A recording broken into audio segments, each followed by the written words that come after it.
ये 12 संकेत मिलते ही यात्रा स्थगित कर देना, वरना दुर्घटना हो सकती है।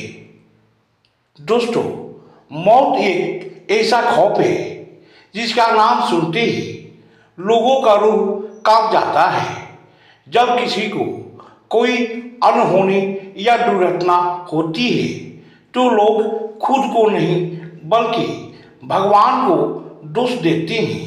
लेकिन भगवान तो कोई भी अनहोनी या दुर्घटना, चाहे बड़ी हो या छोटी हो, कोई भी दुर्घटना या अनहोनी होने के पहले ही कुछ संकेतों के द्वारा लोगों को अलर्ट यानी सावधान कर देते हैं।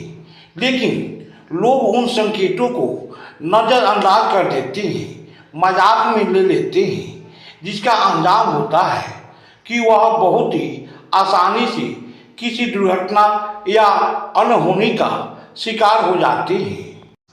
दोस्तों, आज की वीडियो में शास्त्रों और ग्रंथों में बताए गए 12 ऐसे संकेतों के बारे में जानेंगे जिसका मिलना किसी बड़ी अनहोनी या दुर्घटना होने का संकेत होता है। अगर इन 12 संकेतों में से कोई भी संकेत यात्रा करने के पहले या घर से निकलते ही मिल जाए तो तुरंत यात्रा स्थगित कर देना चाहिए, क्योंकि इन संकेतों का मतलब होता है कि कोई न कोई अनहोनी या दुर्घटना होने वाला है। तो चलिए उन 12 संकेतों को बारी बारी और विस्तार से जानते हैं। नंबर 1, छींक आना।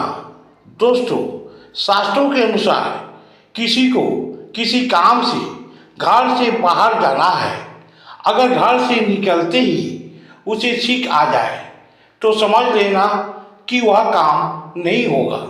लेकिन लगातार 2 बार छींक आ जाए तो समझ लेना कि वह काम होने वाला है।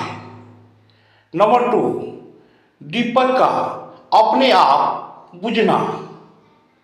दोस्तों, घर से कहीं यात्रा पर जाने के पहले पूजा करते समय दीपक का अपने आप बुझ जाना या पूजा की थाली हाथों से नीचे गिर जाना यात्रा में दुर्घटना होने का सबसे बड़ा संकेत होता है।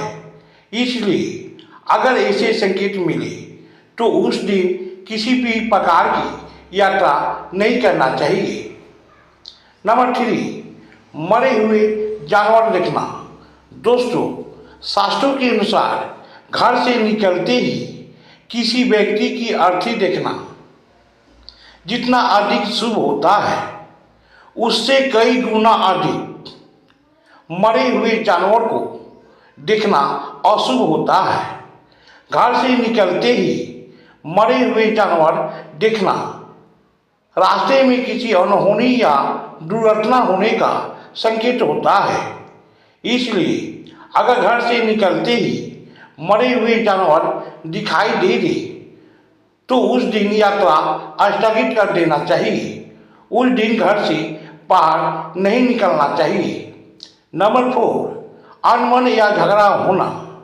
दोस्तों, घर से निकलते ही मारपीट, झगड़ा दिख जाए या किसी से अनबन, हाथापाई या मारपीट हो जाए तो समझ लेना कि रास्ते में बहुत बड़ी अनहोनी या दुर्घटना आपका इंतजार कर रही है। इसलिए उस दिन घर से बाहर भूलकर भी ना निकले। नंबर 5, ठोकर लगना। दोस्तों, घर से निकलते ही अगर ठोकर लग जाए या सिर चौखट से टकरा जाए तो सावधान हो जाना चाहिए, क्योंकि ऐसा होना यात्रा के दौरान किसी अनहोनी या बड़ी दुर्घटना होने का संकेत होता है। नंबर 6, घर से निकलते ही जूता का टूटना। दोस्तों, अगर स्कूल, कॉलेज, ऑफिस, मार्केट या किसी भी शुभ काम के लिए घर से निकलते ही जूता टूट जाए तो समझ लेना कि रास्ता में कोई अनहोनी या दुर्घटना इंतजार कर रही है। इसलिए उस दिन यात्रा स्थगित कर देना चाहिए। उस दिन घर से बाहर न निकले। नंबर 7, सपने में सियार का रोना। दोस्तों, अगर रात में सपने में सियार का रोना दिखाई दे तो सावधान हो जाना। उस दिन भूलकर भी घर से बाहर मत निकलना। किसी भी प्रकार की यात्रा पर मत जाना। हर यात्रा स्थगित कर देना, क्योंकि सपने में सियार का रोना रोड एक्सीडेंट या बड़ी दुर्घटना होने का संकेत होता है। नंबर 8, 3 चीज़ों को जमीन पर गिरना। दोस्तों, अगर घर से निकलने के पहले दूध की उबल कर गिरना, पूजा की थाली, भोजन की थाली, भगवान के प्रसाद नीचे गिरना कोई न कोई अनहोनी या दुर्घटना होने का संकेत होता है।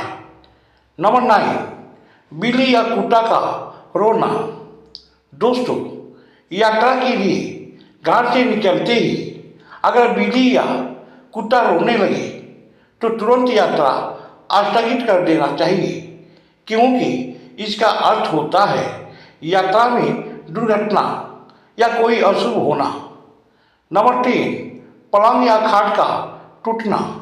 दोस्तों, यात्रा के पहले घर से निकलते ही अगर पलंग या खाट टूट जाए तो तुरंत यात्रा स्थगित कर देना चाहिए, क्योंकि यात्रा के दौरान कोई न कोई अनहोनी या दुर्घटना होने का संकेत होता है। नंबर 11, पीछे से आवाज़ देना।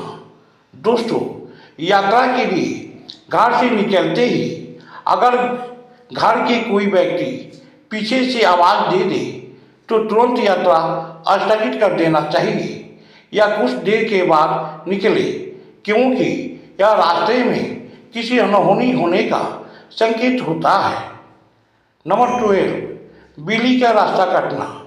दोस्तों, किसी यात्रा के लिए घर से निकलते ही यदि कोई काली बिल्ली रास्ता काट दे या गाड़ी खराब हो जाए तो तुरंत यात्रा स्थगित कर देना चाहिए, क्योंकि इसका अर्थ होता है यात्रा में दुर्घटना होना या कोई अनहोनी होना। दोस्तों, अगर वीडियो अच्छा लगे तो वीडियो को लाइक और चैनल को सब्सक्राइब भी अवश्य करें। दोस्तों, पूरी वीडियो देखने के लिए बहुत बहुत धन्यवाद।